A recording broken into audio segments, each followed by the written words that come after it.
producer of Comedy Day, who called me. What is this call regarding, Debbie? Oh, geez, David. You know, I asked you 3 months ago if you were available to be in Comedy Day. Usually you are my favorite people. 3 months ago, I asked you if you were available for Comedy Day. I never received an answer. Now, a couple days ago, I get an email from you asking, what am I on? What year Comedy Day is this? Oh, this is our 32nd annual Comedy Day, and I've done all 32 of them. You've performed in them? You've produced them? I started as a performer 1 year. I held the record as the person on stage the most. I performed with 3 different improv groups that day, so I had 3 different stage times on Comedy Day. And the last 12 or 15 years, I've been the producer of Comedy Day. And the sponsor. You've been a sponsor. No, actually, we have different sponsors because I have no money. But at one time, you were the sponsor of Comedy Day. Well, at one time, the Holy City Zoo was a sponsor. We had different clubs were sponsoring and booking the show. And you and your husband, Will Durst, America's top political satirist, you saved the Holy City Zoo, which is where all the comedians in San Francisco started at. Anybody who is anybody went through the doors of the Holy City Zoo at one point or another. And Will and I saved it from imminent death or just a sudden closing. We gave it death with dignity. We took it over and were able to keep it open for another 2 years. Mm-hmm. And then we had the big marathon 24-hour closing show. And actually, we still own the rights and the logo and the trademark for the Holy City Zoo. And we've had all the stuff in storage, including, I think, the picture of you in a clown suit. Yeah, it's in the storage facility. And we've had everything since the zoo closed. Everything's been in storage, just waiting to come back out someday. So I guess the question I want to ask you, Debbie Durst. Now, Comedy Day is this Sunday, right? Yeah, this Sunday, September 16th, noon to 5, Sharon Meadow in Golden Gate Park. And do you know it's absolutely free? Yes. In San Francisco. Oh, of course, you know. Yeah. It's one of the last few free things left in Golden Gate Park. And who are the comedians that we might see this Sunday? Well, the comedians you might see this Sunday would be something like Will Durst, who's going to be there. Marca Gomez is going to be there. Diane Amos, who's also the Pine Fall lady. She and Linda Hill are going to do a dual act. They're going to do something together. Robert Hawkins is going to be there. Johnny Steele is going to be there. And you know, Rick Overton was going to be there, but he just got a part in a movie that shoots this weekend, and he had to cancel. Right. So there's a spot open for somebody. Mm-hmm. Well, we'll get to that in a second. Okay. And we never know who else might show up. Big names. Well, you never know who else might show up, except for somebody with the initials RW, who is actually in New York filming and making a movie. Definitely will not be there. But you never know who's going to come. You never know. Everybody started out. Anybody who's great passed through San Francisco or started out in San Francisco. And so here's my question that I want to ask you. Your husband, Will Durst, when I first came to San Francisco, I wanted to be Will Durst. I wanted to be a political satirist, and he nurtured me, and I needed a place to work out, and you saved the Holy City Zoo, so I had a space to hone my craft, and in producing Comedy Day in San Francisco, which, when I was starting out, was the feather in my cap. I remember calling my parents when I got Comedy Day, and it was the biggest thing in my life. When I got Comedy Day, when I got the call, I believe it was from Rebecca Spencer when she called me and said, "You're going to do Comedy Day." I was admitted into the club, and I belonged somewhere. There were 2 places that I belonged: Comedy Day and the Holy City Zoo.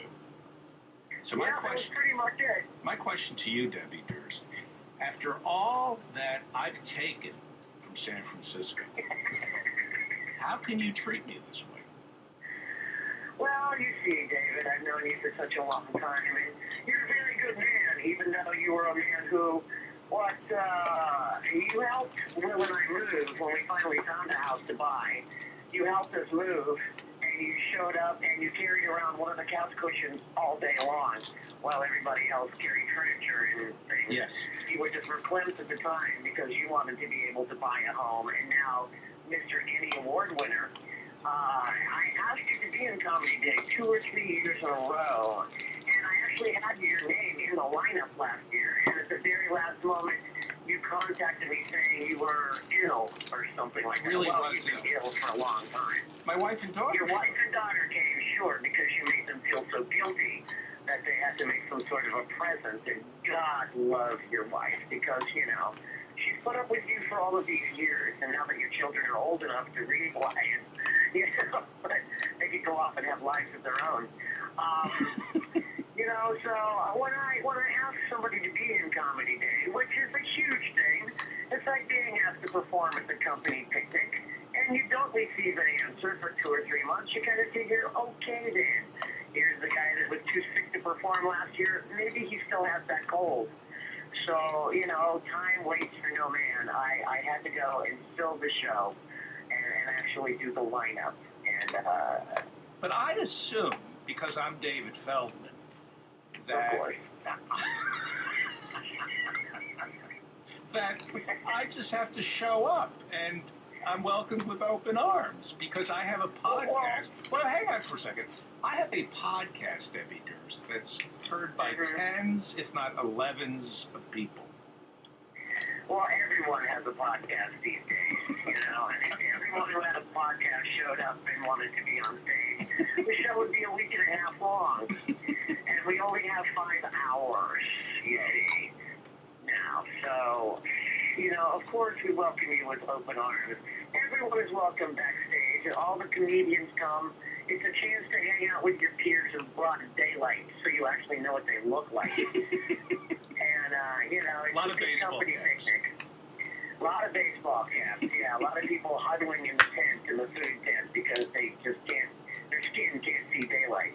I'll be wearing my bird. So, everyone is welcome backstage. Now, whether it's you, everyone is welcome. Few are called to perform.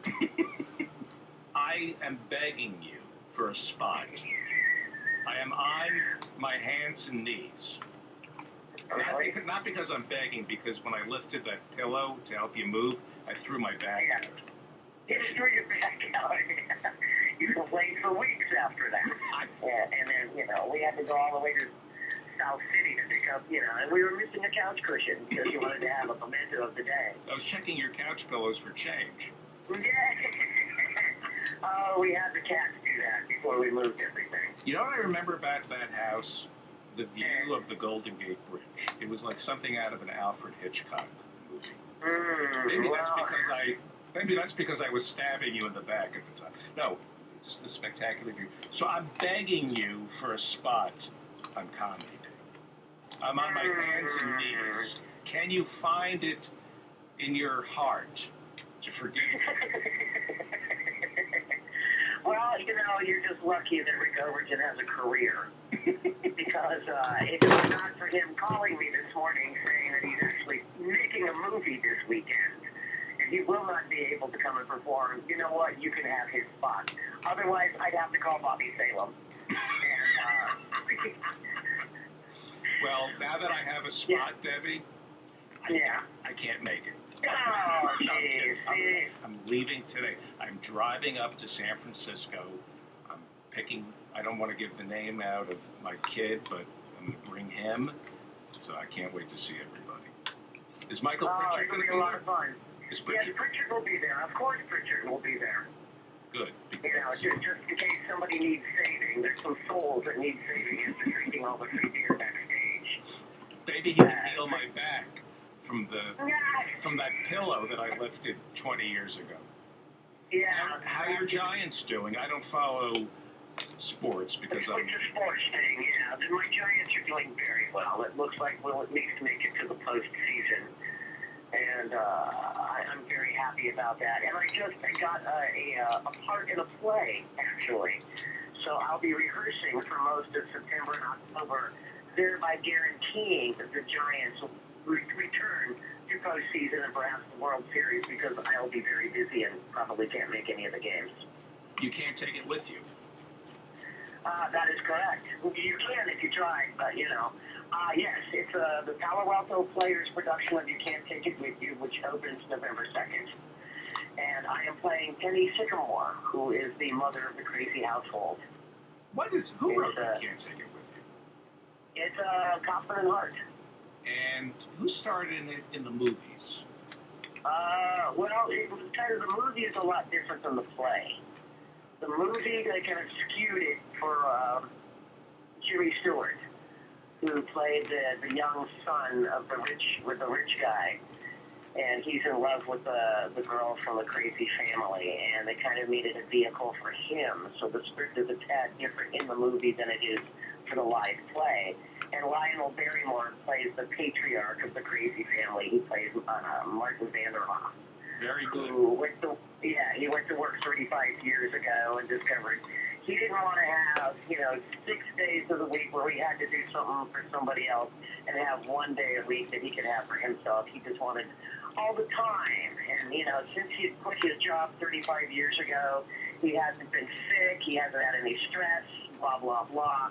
So it's just a lot easier to just take it easy in life and enjoy yourself rather than, work trying to make the man happy. Yeah, tell me about it. You can't take it with you. And Debbie, you know a lot about this play. You've studied it. I know how diligent you are when you take on a role. So I guess I'm going to ask you what I would ask any actress. What is the Library of Congress serial number for You Can't Take It With You? The Library of Congress number, I guess, would be number 12, which is also, coincidentally, the Giants magic number to clinch the National League West. You have season tickets for the Giants, don't you? Yes, I do. We have season tickets for the Giants. We've always had season tickets for the Giants. And, we're baseball people here at Durst Co. You guys are much better than I am. I'm too much. I'm a narcissist. I can't enjoy other people having a good time. So. Yeah. Well, see, it's a sport, and it's just like show business. It's show business of another kind. It's a sport, show business, and you go out, and they're doing their job, but you're out in the open among other people. You're away from the house, and if you have a little stress, well, then you can yell at the other team, and it's all taken in stride, and you go home and you feel better. So Robin Williams will not be at Comedy Days making a movie. Do you remember when I chickened out at Comedy Day 10 years ago? Robin didn't show up, and I was going to be introduced as Robin, and everybody was going to cheer, and then I'd walk out and bomb. And I was this close to doing it in front of 50,000 people. And then you decided not to because, we really... It's kind of like the time that you went up with the line, "Doesn't all music suck?" We don't like to talk about it. That was one of my many nervous breakdowns. My earliest memory, I remember, I'm not going to say his name, but I have a son who will be there, and he was a year and a half, maybe 2,